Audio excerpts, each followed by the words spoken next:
اگلا سوال جو میں آپ سے کرنے جا رہا ہوں وہ انتہائی اہم ہے، اور جس جگہ پر میں نے یہ سوال اٹھایا اس کے بعد مجھے پاکستان کے کارپوریٹ سیکٹر سے منع کیا گیا کہ یار ایسی باتیں نہ کرو، کاروبار خراب ہوتا ہے، لیکن مجھے ہے حکم اعظم۔ اگلا سوال ہے لباس کے بارے میں۔ لباس ہماری شخصیت کا آئینہ ہوتا ہے، یہ بتاتا ہے کہ ہمارے ذہن میں کیا چل رہا ہے، یہ بتاتا ہے ہم کرنا کیا چاہتے ہیں۔ میرا سوال یہ ہے کہ جو آپ کے گھر میں چھوٹی بچیاں ہیں، آپ انہیں کون سا لباس پہناتی ہیں؟ وہ لباس جو پہنانا چاہیے یا وہ لباس جو مغربی تہذیب چاہتی ہے کہ آپ اپنی بچیوں کو پہنائیں؟ یہ ٹائٹس، شارٹ سکرٹس، ڈیپ نیک گلے والے فراک، ہاف سلیو یا سلیو لیس فراکس، یہ بازو، مجھے بتائیے یہ سب کس چیز کی عکاسی کرتے ہیں؟ ہم اپنی بچیوں کو یہ لباس پہنا کر مستقبل میں ان سے کیا چاہتے ہیں؟ مستقبل میں کس طرح کا کیریکٹر ان میں انجیکٹ کرنا چاہتے ہیں؟ یاد رکھیے آج کی چھوٹی سی غلطی کل کسی بہت بڑے المیہ کو جنم دے سکتی ہے، آپ کو آج احتیاط کرنا ہوگی۔ اس وقت تمام شیطانی اور دجالی طاقتیں آپ کے نظام کے خلاف اکٹھی ہو چکی ہیں ہر پلیٹ فارم پر۔ اس کی کئی مثالیں دے سکتا ہوں، ایک چھوٹی سی مثال آپ سے متعلقہ دیتا ہوں۔ آپ کسی بھی بچوں کے ریڈی میڈ شاپ پر چلی جائیں، 5 6 7 سال کے بچے کو چھوڑ دیں، 8 9 10 11 12 13 سال کی بچی کے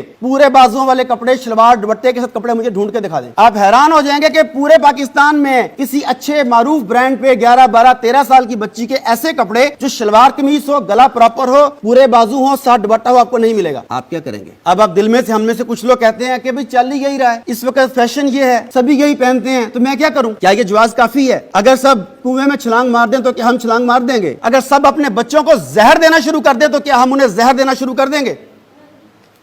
تو جب آپ کے اندر سے یہ آواز نہیں کی آتی ہے، ضمیر بولتا ہے، تو ہم میں سے کچھ لوگ خود کو یہ کہہ کے تسلی دیتے ہیں کہ ابھی تو بچی ہے، حالانکہ پتہ آپ کو بھی ہے کہ وہ بچی نہیں ہے۔ اگر آپ کی نظر میں بچی ہے بھی تو دنیا کی نظر میں نہیں ہے۔ اگر ایسا ہوتا تو زینب جیسے پھول کو مسئلہ نہ جاتا۔ سوچئے ہم کیا کر رہے ہیں۔ چلیں مانا وہ بچی ہوگی، آپ کا فیصلہ ہے، ٹھیک ہوگا۔ ہم ذرا بڑی خواتین کے کپڑوں کی طرف آ جاتے ہیں۔ اگر میں کوئی تلخ بات کہہ دوں تو میں پہلے سے معذرت چاہتا ہوں، مخاطب در حقیقت آپ نہیں، پورے پاکستان کی خواتین ہیں۔ پاکستان کے معروف سے معروف، اچھے سے اچھے، مہنگے سے مہنگے برانڈ کا کپڑا اٹھا کر خود سے پوچھیں کہ یہ کپڑا ستر پوشی کے لیے استعمال ہوتا ہے یا یہ سی تھرو ہے جس کے آر پار دیکھا جا سکتا ہے۔ ایک تجربہ کیجئے، میری ریکویسٹ ہے آپ سے، اور میرے ساتھ جو یہاں پہ چند مرد حضرات جو موجود ہیں ان سے بھی ریکویسٹ کروں گا کہ ضرور یہ تجربہ کیجئے گا۔ کسی بھی معروف لان یا کاٹن خواتین کو اس کپڑے کو ہاتھ میں پکڑیے اور روشنی میں لے جائیے، اس کے بعد دیکھیے کہ کیا اس کپڑے میں سے آپ کا ہاتھ اور ہاتھ کی حرکات نظر آتی ہیں یا نہیں۔ مجھے 100% یقین ہے کہ یہ تجربہ کیے بغیر آپ سب کو اس کا جواب معلوم ہے کہ کیا اس کا جواب ہے۔ سوچئے یہ برانڈز